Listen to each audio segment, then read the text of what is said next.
Hello friends, मैं हूं Rishabh Kapoor websofttutorials.com से। इस वीडियो में फ्रेंड्स मैं आपको बताऊंगा कि कैसे आप एक रिस्पॉन्सिव वेबसाइट बना सकते हैं।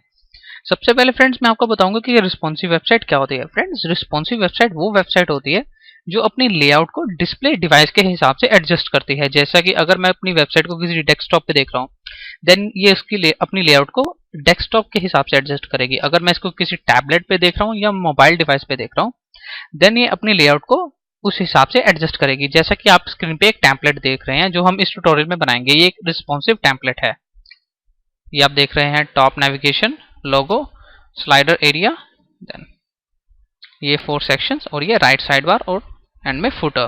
फ्रेंड्स, जब मैं इसकी स्क्रीन साइज को स्मॉल करूंगा, जैसे कि ये एक मोबाइल डिवाइस के हिसाब से स्क्रीन है, देन आप देखेंगे लोगो मैंने सेंटर में कर दिया। ये जो नेविगेशन है इस तरह से आ गई। फ्रेंड्स, इस नेविगेशन की जगह आप ड्रॉप डाउन सेलेक्ट लिस्ट भी यूज कर सकते हैं, वो भी मैं आपको इस ट्यूटोरियल में दिखाऊंगा।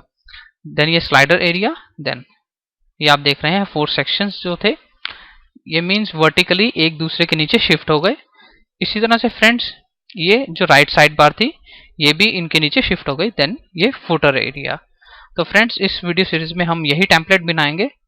तो चलिए फ्रेंड्स स्टार्ट करते हैं। सबसे पहले मैं एक डेस्कटॉप पे नया फोल्डर बनाता हूं। मैं इसको नाम देता हूं रिस्पॉन्सिव डिजाइन्स और मैं ड्रीम व्यूवर ओपन कर लेता हूं। Adobe dream viewer.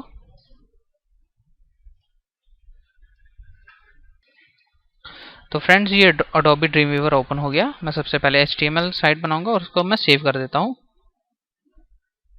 Responsive designs के फोल्डर में, और उसमें इसका मैं नाम रखता हूं index.html। और फ्रेंड्स, मैं एक और फाइल बना लेता हूं जो कि CSS फाइल होगी, और इसको मैं इसी फोल्डर में सेव करता हूं style.css के नाम से। और फ्रेंड्स, मैं इस फोल्डर में एक और फोल्डर बनाऊंगा जिसका नाम मैं रखता हूं इमेजेस, जिसके अंदर मैं इमेजेस को स्टोर करूंगा। इमेजेस। तो फ्रेंड्स, मेरे को इसको बनाने के लिए एक इमेज चाहिए जो कि है इमेज 15। मीन्स ये इमेज है, आप कोई और इमेज भी यूज कर सकते हैं। तो मैं इसको कॉपी कर लेता हूं और मैं इस इमेजेस फोल्डर के अंदर इसको पेस्ट कर देता हूं।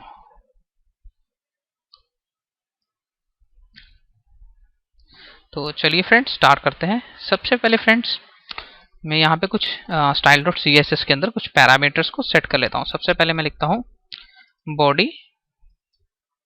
फ्रेंड्स, मैं आपको सबसे पहले बताना चाहता हूँ जो रिस्पॉन्सिव डिजाइन है वो 2 पार्ट्स में डिवाइड किया जाता है। मीन्स सबसे पहले हम एक सिंपल डिजाइन बनाते हैं, एक सिंपल टेम्पलेट बनाते हैं।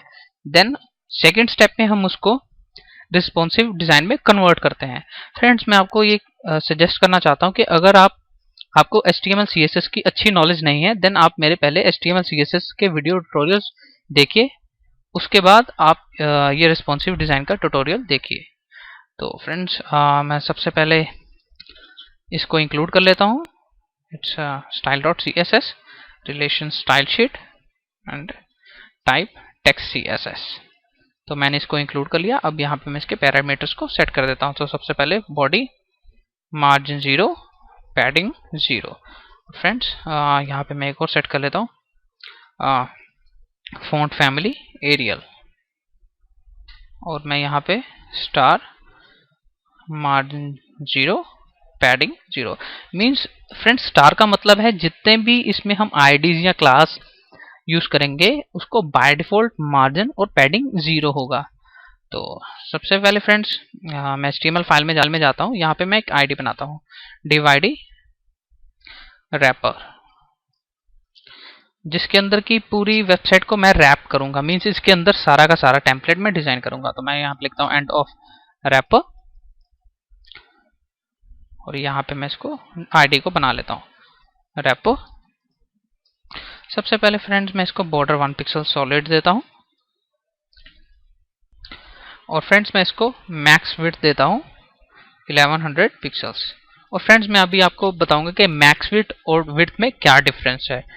और मैं यहाँ पे मार्जिन इसको ऑटो कर लेता हूँ जिससे कि ये सेंटर में आ जाएगा। तो सबसे पहले फ्रेंड्स, मैं इसको ब्राउजर में खोल लेता हूँ। तो आप देख सकते हैं ये सेंटर में। फ्रेंड्स मैं अब आपको बताता हूँ कि मैक्स विड्थ और विड्थ में क्या डिफरेंस है। जैसा कि यहाँ में मैं मैक्स विड्थ देता हूँ 1500 पिक्सल्स, तो आप देखेंगे यहाँ पे बॉटम पे कोई भी स्क्रॉल बार नहीं है। अगर मैं यहाँ पे इसको डायरेक्टली विड्थ दे दूंगा तो आप देखेंगे यहाँ बॉटम पे स्क्रॉल आ गई है, तो इसलिए हम मैक्स विड्थ यूज करेंगे और मैं इसकी मैक्सिमम विड्थ 1100 पिक्सल्स कर देता हूँ। तो इसके बाद फ्रेंड्स हम अपना नेक्स्ट डिव बनाएंगे जो कि है डिवाइड लोगो एंड ऑफ लोगो। तो फ्रेंड्स मैं style.css में जाऊंगा और सबसे पहले लोगो की स्टाइलिंग करूंगा। तो मैं लिखता हूं लोगो फ्लोट लेफ्ट, मींस ये स्क्रीन की लेफ्ट साइड पे आएगा, तो मैं इसको देता हूं फ्लोट लेफ्ट। विड्थ में इसको देता हूं 20% और मैं इसको पहले बॉर्डर दे देता हूं जिससे कि पता लग जाएगा लोगो की विड्थ का। तो आप देख सकते हैं इसने 20% विड्थ कवर कर ली है। तो फ्रेंड्स यहाँ पे मैं लोगो के लिए कोई इमेज यूज नहीं कर रहा हूँ, मैं खाली h1 टैग में ही कुछ लिख देता हूँ। तो मैं लिखता हूँ लोगो और लिखता हूँ लोगो। तो मैं इसको रिफ्रेश करता हूँ तो आप देख सकते हैं ये लोगो बन गया। तो फ्रेंड्स मैं इसका फॉन्ट स्टाइल इटैलिक कर देता हूँ, फॉन्ट स्टाइल इटैलिक, रिफ्रेश। तो आप देख सकते हैं। तो फ्रेंड्स मैं इसको थोड़ा मार्जिन पैडिंग लेफ्ट दे देता हूँ, पैडिंग लेफ्ट 20 पिक्सल्स। तो आप देख सकते हैं ये राइट साइड लेफ्ट साइड से थोड़ा राइट साइड की तरफ शिफ्ट हो गया है। पैडिंग मैंने दी है इसको 20 पिक्सल्स। तो इसके बाद फ्रेंड्स हम अपनी नेविगेशन मेन्यू बनाएंगे जो कि यहाँ पे आएगी। तो उसको मैं एक हेडर टैग के अंदर बनाता हूँ। तो मैं लिखता हूँ divide header end of header. तो मैं style.css में जाऊंगा सबसे पहले हेडर। फ्रेंड्स मैंने आपको पहले भी बताया, मैं आपको दोबारा बताना चाहता हूँ कि सबसे पहले हम एक सिंपल टेम्पलेट बनाएंगे, देन उसको कन्वर्ट करेंगे रिस्पॉन्सिव डिजाइन में। तो सबसे पहले फ्रेंड्स मैं यहाँ पे यूज करता हूँ क्लियर बोथ, जो कि फ्लोटिंग प्रॉपर्टी को रिमूव करने के लिए यूज किया जाता है, क्योंकि हमने यहाँ पे लोगों को फ्लोट लेफ्ट किया था। अगर मैं इसको यहाँ पे डायरेक्टली फ्लोट लेफ्ट कर दूंगा तब क्या होगा, अगर मैंने विड्थ 50% या 60% दी तो जो हेडर है वो यहाँ पे शिफ्ट हो जाएगा लोगों के जस्ट राइट साइड पे। तो इस केस में मैंने फ्लोट क्लियर बोथ कर दिया। विड्थ में इसको देता हूँ 100%।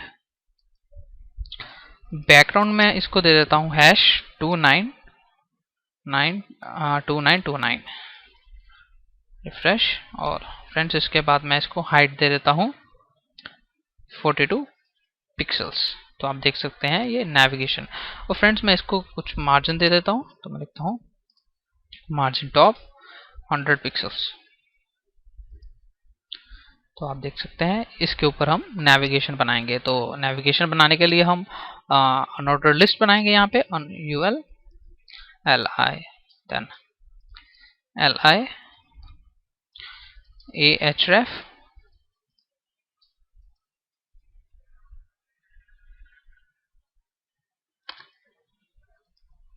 और फ्रेंड्स मैं 5 लिस्ट आइटम्स बनाऊंगा 1 2 3 4 5।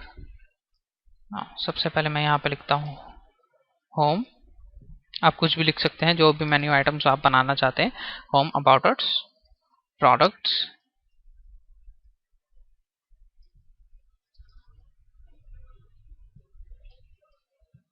Services, then contact us.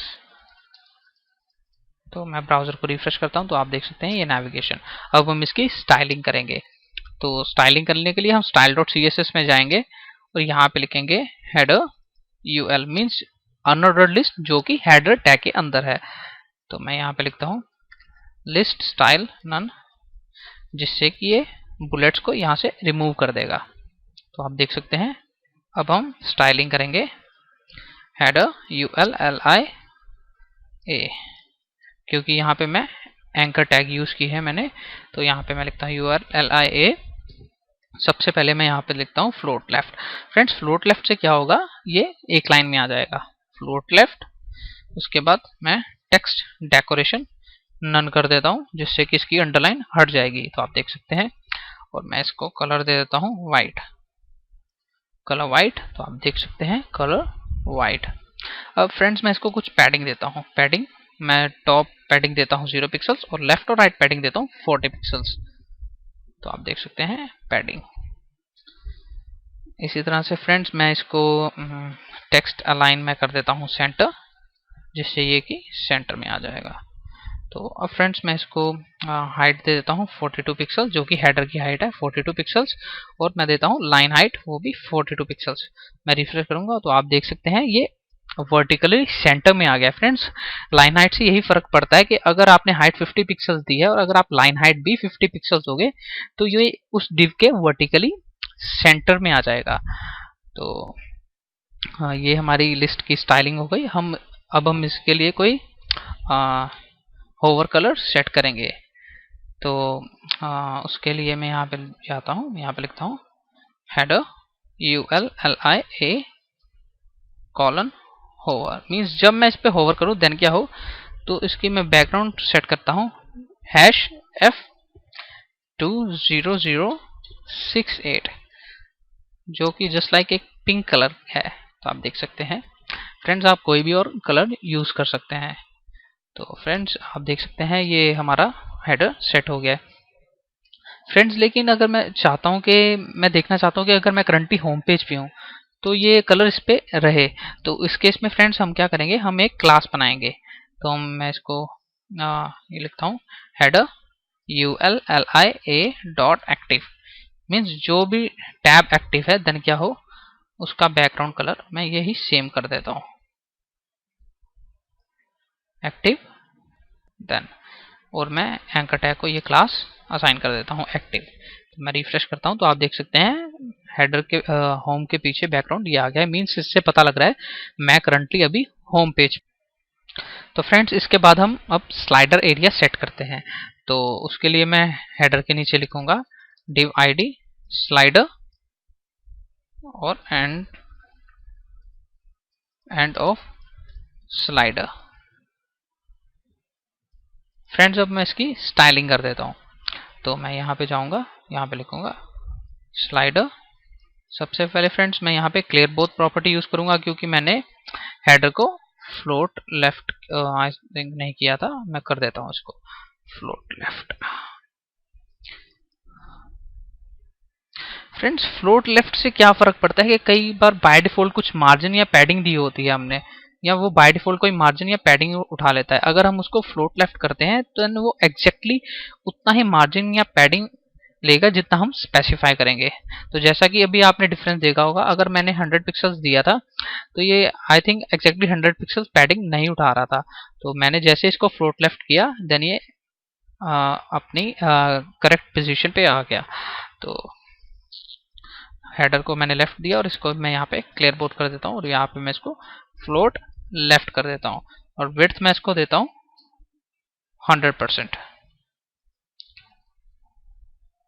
तो ये था हमारा स्लाइडर। और फ्रेंड्स हम एक और चीज यूज करेंगे, जस्ट बिफोर रैपर टैग हम यूज करेंगे BR क्लियर ऑल। मीन्स इससे जो भी फ्लोटिंग प्रॉपर्टीज है वो रिमूव हो जाएंगी। तो आप देख सकते हैं अब बॉर्डर इसकी एग्जैक्टली इसके नीचे आ गया। तो चलिए फ्रेंड्स हेडर के अंदर हम एक इमेज लगाते हैं जो कि मैंने कॉपी की थी। तो मैं जाता हूँ इमेज सोर्स, इमेजेस के अंदर मेरी इमेज है इट्स इमेज 15। तो ये इमेज यहाँ पे आ गई। मैं रिफ्रेश करता हूँ तो आप देख सकते हैं इमेज आ गई। लेकिन फ्रेंड्स अब मैं जैसे इसको श्रिंक करता हूँ, अपने ब्राउजर स्क्रीन को छोटा करता हूँ, तो आप देख सकते हैं यहाँ पे बॉटम पे नेविगेशन आ गई जो कि इस हेडर से बाहर जा रही है। मीन्स इस इमेज के कारण बॉटम पे नेविगेशन आ रही है। तो फ्रेंड्स इस प्रॉब्लम को सॉल्व करने के लिए हम क्या करेंगे, हम CSS में जाएंगे और यहाँ पे स्लाइडर की इमेजेस की CSS सेट करेंगे। तो मैं लिखता हूँ स्लाइडर स्पेस img। तो मैं लिखता हूँ विड्थ 100%। मैं रिफ्रेश करता हूँ। अब मैं इसको साइज को छोटा करूंगा तो आप देखेंगे मीन्स ये स्क्रीन के साइज के हिसाब से इमेज 100% ही शो होगी। तो फ्रेंड्स अब हमारा स्लाइडर एरिया सेट हो गया। इसके बाद फ्रेंड्स हम कंटेंट एरिया सेट करेंगे। जो 4 सेक्शंस मैंने आपको डेमो में दिखाए थे हम वो सेट करेंगे। तो इसके लिए मैं यहाँ पे जाता हूँ और स्लाइडर के बाद लिखता हूँ div id कंटेंट एरिया, लिखता हूँ एंड ऑफ कंटेंट एरिया, और मैं यहाँ पे इसको स्पेसिफाई कर देता हूँ div id content area. Then सबसे पहले क्लियर बोथ, क्योंकि मैंने स्लाइडर को फ्लोट लेफ्ट किया था। देन इसको मैं फ्लोट लेफ्ट कर देता हूँ जिससे कि ये अपनी एग्जैक्टली सही पोजीशन पे आ जाएगा। देन उसके बाद मैं इसको कुछ मार्जिन टॉप दे देता हूँ। मार्जिन टॉप मैं 20 पिक्सल दे देता हूँ और मैं इसको बॉर्डर 1 पिक्सल सॉलिड दे देता हूँ। फ्रेंड्स इस ट्यूटोरियल के एंड में हम सभी के सभी बॉर्डर्स को हटा देंगे। तो मैं इसको, तो आप देख सकते हैं कंटेंट एरिया, और मैं इसको 2 पार्ट्स में डिवाइड करूंगा। एक लेफ्ट साइड होगी, एक राइट साइड होगी। तो सबसे पहले मैं लेफ्ट साइड लिखता हूँ, लेफ्ट साइड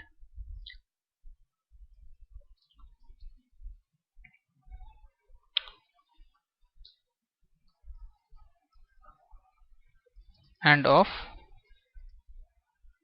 लेफ्ट साइड। तो मैं यहाँ पे इसको मैं विड्थ देना भूल गया था, तो मैं विड्थ इसको देता हूँ 100% कंटेंट एरिया को। देन मैं टाइप करता हूँ content area, then left side means वो लेफ्ट साइड आईडी जो कि कंटेंट एरिया के अंदर है, left side.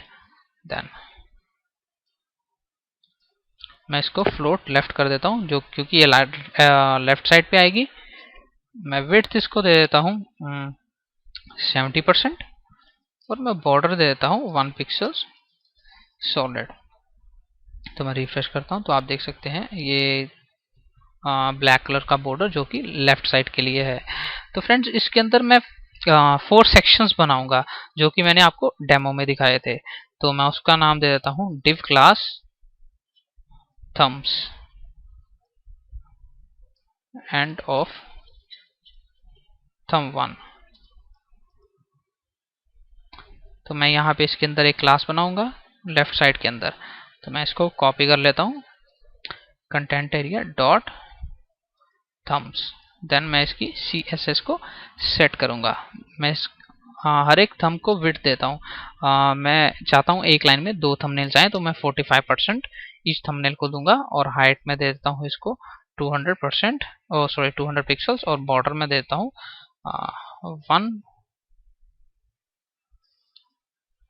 1 pixel solid #CCC। तो मैं इसको रिफ्रेश करता हूँ तो आप देख सकते हैं ये पहला थंब आ गया। इसी तरह से मैं इसको कॉपी कर लेता हूँ, थंब 1 ये आ गया, थंब 2, थंब 3, थंब 4। मीन्स मैं चाहता था कि एक लाइन में 2 थंबनेल्स आए, तो मैंने इसकी विड्थ को उस हिसाब से एडजस्ट कर दिया। अब आई थिंक मेरे को इसकी विड्थ को थोड़ा डिक्रीज करना पड़ेगा। सो 40%, इट्स ये 70% था, तो I think 33%। Sorry friends, actually मैं इसकी फ्लोट लेफ्ट प्रॉपर्टी सेट करना भूल गया था जिससे कि ये एक लाइन में आ जाएगा। तो फ्लोट लेफ्ट, और मैं इसकी अब फिट कर देता हूँ 45%। तो पहले 2 thumbnails and then next 2 thumbnails अगली लाइन में आ गए।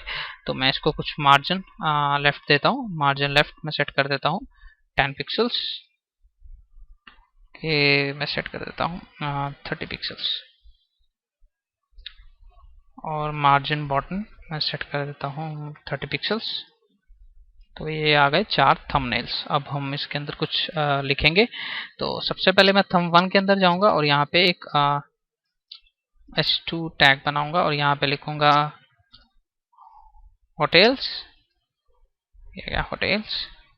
मैं इसको कॉपी कर लेता हूँ और थंब 2 में लिखता हूँ रेस्टोरेंट्स। उसके बाद मैं थर्ड वन पे लिखता हूँ ट्रैवलर्स, फोर्थ में लिखता हूँ सी। आप कुछ भी लिख सकते हैं, ये मैं खाली आपको डेमो के लिए दे रहा हूँ। तो अब हम इसकी स्टाइलिंग करते हैं, जो कि H2 टैग है लेफ्ट साइड थम्स के अंदर। तो मैं इसको कॉपी कर लेता हूँ, यहाँ पर लिखता हूँ H2। सबसे पहले मैं इसको बैकग्राउंड कलर देता हूँ। इसका बैकग्राउंड कलर होगा #F2 0068 और मैं इसको विड्थ देता हूँ 100%। आप देख सकते हैं ये बैकग्राउंड कलर, और इसको मैं कलर दे देता हूँ वाइट कलर FFF, जो कि वाइट का कोड है, और टेक्स्ट लाइन में सेंटर करता हूँ जिससे कि ये सेंटर में आ जाएगा। तो आप देख सकते हैं 4 थंबनेल्स हमारे बन गए। हाँ, अब फ्रेंड्स हम इसके अंदर फ्रेंड्स मैं आपको एक चीज़ और बताना चाहता हूँ। यहाँ पे तो मैंने हाइट्स यूज़ की है मोस्टली, आई थिंक सॉरी, आपको मिन हाइट प्रॉपर्टी यूज़ करना चाहिए, क्योंकि बाय चांस अगर आपके टेक्स्ट की जो विड्थ है फ्रेंड्स, मिन हाइट प्रॉपर्टी से क्या होगा कि मिनिमम हाइट तो इसकी 200 पिक्सल्स तो रहेगी, लेकिन अगर आपका कंटेंट इससे बढ़ता भी है देन ये अपने आप इसकी हाइट को बढ़ा देगा, मीन्स अपनी हाइट को इस ऑटोमेटिकली एडजस्ट करेगा। तो फ्रेंड्स हमने इसकी स्टाइलिंग कर ली। अब हम कुछ डमी टेक्स्ट डाल देते हैं इसके अंदर। तो मैं भी टैग ले लेता हूँ। यहाँ पे मैं लिखता हूँ lorem ipsum dolor sit amet. आप कुछ भी डमी टेक्स्ट डाल सकते हैं। तो मैं इसको कॉपी कर लेता हूँ। इसी तरह से मैं यहाँ पे thumb1, thumb2, thumb3, then thumb4। तो मैं इसको रिफ्रेश करता हूँ तो आप देख सकते हैं कुछ डमी टेक्स्ट। अब फ्रेंड्स हम राइट साइड बार बनाएंगे। तो ये था हमारा सारा कंटेंट लेफ्ट साइड के अंदर। तो मैं एक और डिव बनाता हूँ, div id right side, means जो कि हम राइट साइड बार बनाएंगे। तो मैं इसको क्लोज कर देता हूँ, एंड ऑफ राइट साइड। और यहाँ पे मैं सबसे पहले आएगा कंटेंट एरिया, देन डिव का नाम हमने रखा है राइट साइड। उसकी विड्थ हमने दी थी 70%, तो इसकी विड्थ हम देंगे 28% और 2 पिक्सल्स इसको मार्जिन देंगे। तो सबसे पहले इसको मैं फ्लोट राइट कर देता हूँ। विड्थ मैं इसको देता हूँ 28% और बॉर्डर इसको मैं दे देता हूँ 1 पिक्सल सॉलिड है CCC। तो मैं रिफ्रेश करता हूँ तो आप देख सकते हैं ये राइट साइड। मैं इसकी जो विड्थ है 26% कर देता हूँ और मैं इसको कुछ मार्जिन राइट दे दूंगा। तो मैं मार्जिन राइट 20 पिक्सल्स कर देता हूँ। तो आप देख सकते हैं। तो इसके अंदर अब हम राइट साइड बार बनाएंगे। सबसे पहले मैं इसकी हेडिंग दे देता हूँ। तो मैं यहाँ पे भी H2 टैग यूज करूंगा और यहाँ पे मैं इसकी हेडिंग दे देता हूँ लिंक्स, और मैं इसकी स्टाइलिंग कर देता हूँ सबसे पहले। तो मैं इसको कॉपी करूंगा H2 और मैं इसकी स्टाइलिंग यही H2 टैग वाली दूंगा जो कि मैंने लेफ्ट साइड में दी थी। तो मैं इसको यहाँ पे पेस्ट कर देता हूँ H2। तो आप देख सकते हैं लिंक्स। अब मैं इसके अंदर अनऑर्डर लिस्ट बनाऊंगा, UL LI AHREF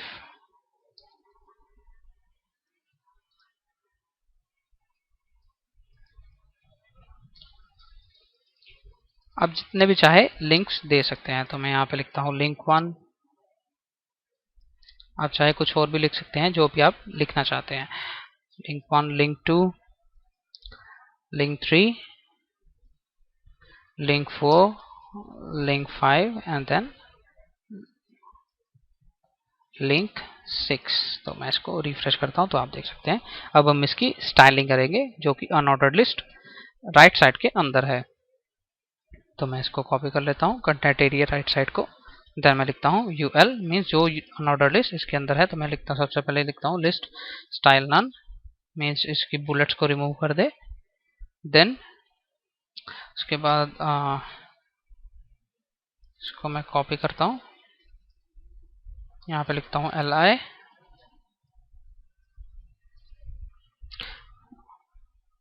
तो सबसे पहले फ्रेंड्स मैं इसको बॉर्डर दे देता हूँ 1 पिक्सल सॉलिड। तो आप देख सकते हैं बॉर्डर। अब मैं इसको कुछ हाइट दे देता हूँ, हाइट में दे देता हूँ 35 पिक्सल्स। ये देख सकते हैं हाइट। इसी तरह से जैसे मैंने आपको पहले बताया था, तो अगर मैं लाइन हाइट भी 35 पिक्सल दूंगा, ये इसके बिल्कुल सेंटर में आ जाएगी। तो आप देख सकते हैं। अब फ्रेंड्स मैं इसको कुछ मैं पैडिंग लेफ्ट दे देता हूँ, पैडिंग लेफ्ट में देता हूँ 10 पिक्सल्स। तो आप देख सकते हैं 10 पिक्सल्स। अब मैं इसकी अंडरलाइन को रिमूव कर देता हूँ, तो उसके लिए मैं LIA एक और बनाता हूँ। तो मैं टेक्स्ट डेकोरेशन को नन कर देता हूँ, कलर मैं कर देता हूँ #333 एंड देन होवर पे मैं इसका कलर वही पिंक कर दूंगा। तो A: होवर, देन इसका कलर हो जाएगा #F20068। तो मैं इसको रिफ्रेश करता हूँ, तो आप देखेंगे जैसे मैंने होवर किया इसका कलर हो गया। तो फ्रेंड्स ये हमारी राइट साइड बार भी हो गई। इसके बाद फ्रेंड्स हम फुटर को डिजाइन करेंगे। तो उसके लिए हम कंटेंट एरिया के बाद मैं लिखूंगा div id footer, लिखता हूँ एंड ऑफ फुटर। तो मैं लिखता हूँ कॉपीराइट्स websofttutorials.com। आप कुछ भी लिख सकते हैं।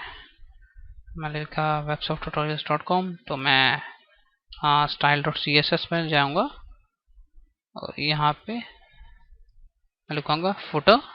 सबसे पहले मैं क्लियर बोथ करूंगा, क्योंकि मैंने कंटेंट एरिया को फ्लोट लेफ्ट दिया था, और मैं इसको फ्लोट लेफ्ट दूंगा। विड्थ में इसकी 100% कर दूंगा। हाइट में इसको देता हूँ 30 पिक्सल्स। लाइन हाइट देता हूँ 30 पिक्सल्स। कलर में कर देता हूँ FFF और बैकग्राउंड में देता हूँ #333। तो मैं इसको रिफ्रेश करता हूँ, तो आप देख सकते हैं सॉरी बैकग्राउंड है 333। तो मैं इसकी टेक्स्ट लाइन को सेंटर कर देता हूँ। तो आप देख सकते हैं टेक्स्ट सेंटर में आ गया। तो फ्रेंड्स आप देख सकते हैं हमारा एक सिंपल टेम्पलेट जो है वो रेडी हो गया है। अब फ्रेंड्स हम क्या करेंगे, हम अपने सेकंड स्टेप की ओर चलेंगे। हम इसको कन्वर्ट करेंगे एक रिस्पॉन्सिव डिजाइन में। सबसे पहले फ्रेंड्स मैं इसके बॉर्डर्स को हटा देता हूँ, जैसे कि सबसे पहले मैंने दिया हुआ है लेफ्ट साइड को। ये है left side border 1 pixel solid. ये है बॉर्डर 1 पिक्सल सॉलिड को मैं 0 कर देता हूँ, तो ये बॉर्डर हट गया। इसी तरह से फ्रेंड्स मैंने राइट साइड को भी बॉर्डर दिया था।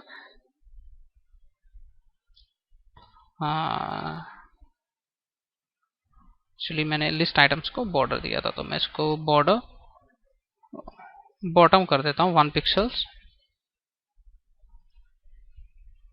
Dotted #CCC। तो आप देखेंगे ये बॉर्डर बॉटम आ गया, और मैं राइट साइड का बॉर्डर जो है वो हटा देता हूँ। तो आप देखेंगे हमारी राइट साइड बार भी रेडी है, ये 4 सेक्शंस भी रेडी हैं और फुटर भी रेडी है। फ्रेंड्स हम इसको कन्वर्ट करेंगे एक रिस्पॉन्सिव डिजाइन में। तो सबसे पहले फ्रेंड्स मैं इसकी विड्थ को डिक्रीज करता हूँ। तो आप देखेंगे हमने परसेंटेज तो दी, लेकिन इसने परसेंटेज को एडजस्ट तो किया, लेकिन ये श्रिंक हो गया काफी, जिससे कि ये दिखने में अच्छा नहीं लग रहा। तो फ्रेंड्स अब हम इसको कन्वर्ट करते हैं रिस्पॉन्सिव डिजाइन। तो फ्रेंड्स इसको कन्वर्ट करने के लिए हम सबसे पहले CSS फाइल के एंड में जाएंगे और यहाँ पे लिखेंगे @media, क्योंकि हम मीडिया क्वेरीज यूज करेंगे इसको कन्वर्ट करने के लिए। Media screen and brackets max width में देता हूँ कॉलन 720 पिक्सल्स। मीन्स ये अगर एक टैबलेट है, देन क्या करें, तो फ्रेंड्स हम क्या करेंगे, हम सारी CSS को कॉपी कर देंगे इसके अंदर रैपर टैग को छोड़ के। तो मैं इसको कॉपी कर लेता हूँ लोगो को भी, तो मैं इसको यहाँ पे पेस्ट कर देता हूँ। और फ्रेंड्स मैं इसका लोगो का भी बॉर्डर हटा देता हूँ। मैं टॉप पे जाता हूँ,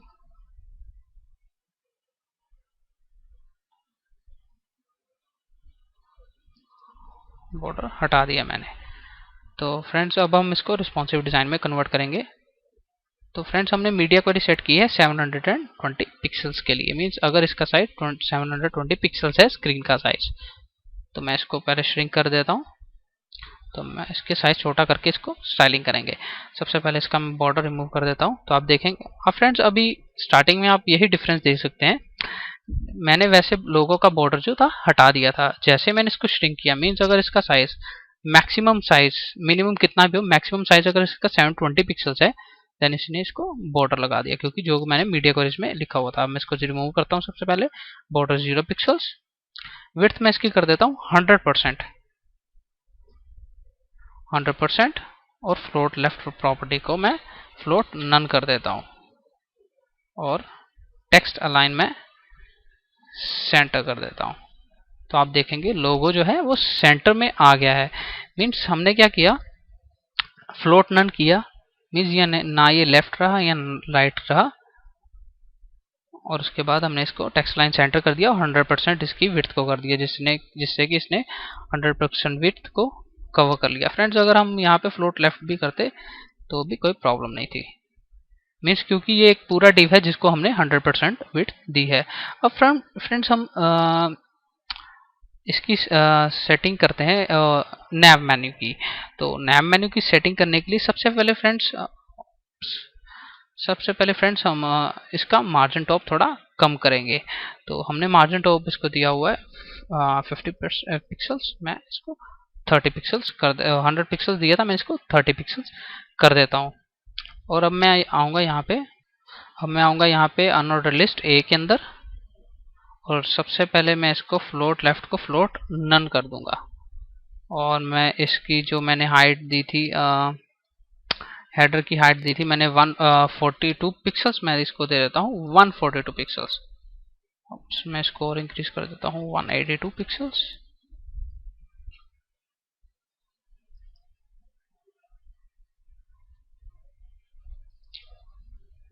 इट्स 222 पिक्सल्स मैंने इसकी हाइट कर दी है।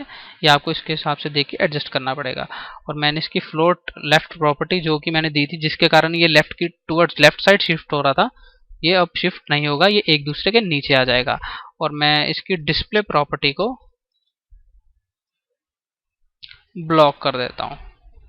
मीन ब्लॉक से क्या होगा, ये पूरे के पूरे एक ब्लॉक को कवर कर लेगा। तो आप देख सकते हैं ये नेविगेशन हमारी सेट हो गई है, ये हमारी नेविगेशन मेन्यू है। तो आप देख सकते हैं थोड़ा सा डिफरेंस बॉटम पे आ रहा है, तो मैं इसकी जो हाइट को है वो कम कर देता हूँ।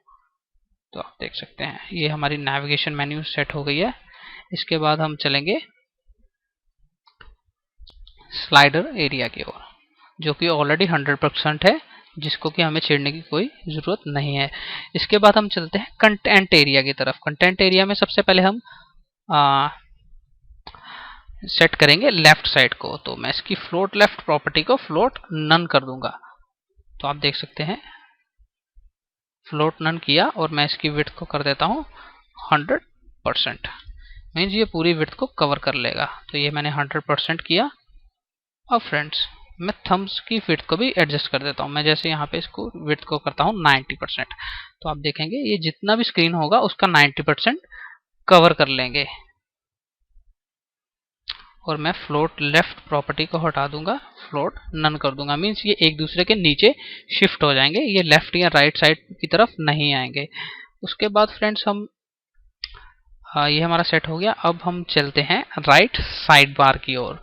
राइट साइड बार की हम स्टाइलिंग करेंगे इसी तरह से फ्रेंड्स, जैसे हम लेफ्ट साइड बार का किया था। हम इसकी फ्लोट प्रॉपर्टी को नन कर देंगे, मीन्स ये इसके नीचे शिफ्ट हो जाएगा। और इसकी विड्थ को मैं कर देता हूँ 100%। तो आप देखेंगे 100% किया। और इसके बाद मैंने UL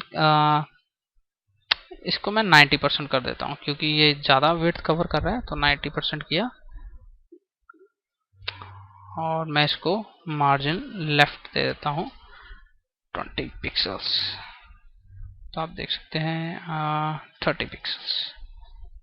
तो आप देख सकते हैं ये एक रिस्पॉन्सिव डिज़ाइन बन गया है। मीन्स इसने जब मैं इसकी विड्थ को बढ़ाऊंगा तो आप देख सकते हैं ये ऐसा डिज़ाइन आएगा। जैसे ही मैं इसको श्रिंक करूंगा, इसकी साइज को छोटा करूंगा, देन आप देख सकते हैं ये। फ्रेंड्स, हम एक और मीडिया क्वेरीज भी यूज़ कर सकते हैं, जैसा कि हमने ये यूज़ किया था 720 पिक्सल्स के लिए, जो कि टैबलेट का साइज होता है। फ्रेंड्स, अगर आप चाहते हैं आप मोबाइल्स के लिए भी इस मीडिया क्वेरी को यूज़ करें, देन जैसा कि मैं यहाँ पे लिखता हूँ 420, जो कि मोबाइल की स्क्रीन का साइज होता है। देन हम इसके अंदर भी स्टाइलिंग कर सकते हैं कि मीन्स अगर ये मोबाइल में खुले तो कैसे खुले। तो फ्रेंड्स, ये था कि कैसे आप एक रिस्पॉन्सिव डिज़ाइन बना सकते हैं। फ्रेंड्स, नेक्स्ट ट्यूटोरियल में आपको मैं बताऊंगा कि कैसे आप एक नेविगेशन की जगह यहाँ पे ड्रॉप डाउन सेलेक्ट लिस्ट लगा सकते हैं। तो फ्रेंड्स, मेरे इस ट्यूटोरियल को देखने के लिए धन्यवाद। मेरे चैनल को सब्सक्राइब करना ना भूलें, ताकि आपको मेरे वीडियोस के बारे में रिसेंट अपडेट्स मिलती रहे। हम नेक्स्ट ट्यूटोरियल में मिलते हैं।